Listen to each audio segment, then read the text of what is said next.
মানব কল্যাণে ধর্ম বনাম বিজ্ঞান, কে এগিয়ে? সভ্যতার উষালগ্ন থেকে মানুষ দুটি জিনিসের উপরে নির্ভর করে বেঁচে আছে। একটি হচ্ছে ধর্ম, অন্যটি হচ্ছে কৌতূহল অর্থাৎ বিজ্ঞান।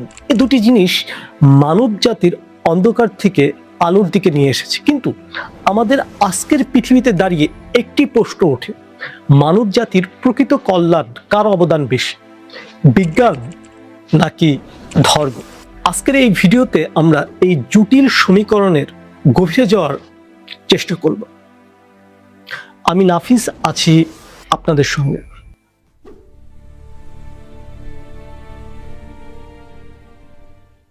তাহলে চলুন শুরু করা যাক। চিকিৎসা, যোগাযোগ এবং আধুনিক আরামায়াস থেকে পেনিসিয়া থেকে ক্যান্সার গবেষণার কথা বলুন। আগে মানুষ কলেরায় গ্রাম থেকে গ্রাম উজাড় হতে দেখেছে, কিন্তু বিজ্ঞান সেই ভয় দূর করেছে। অন্যদিকে প্রযুক্তি, ইন্টারনেটের মাধ্যমে জ্ঞানের প্রসার কিভাবে পৃথিবী আমাদের হাতের মুঠোয় নিয়ে এসেছে।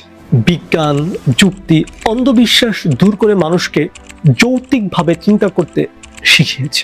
অন্যদিকে ধর্মের প্রভাব, নৈতিকতা ও সামাজিক শৃঙ্খলা, আইন ও শাসন। প্রাচীনকালে যখন কোনো লিখিত আইন ছিল না, তখন ধর্মই মানুষ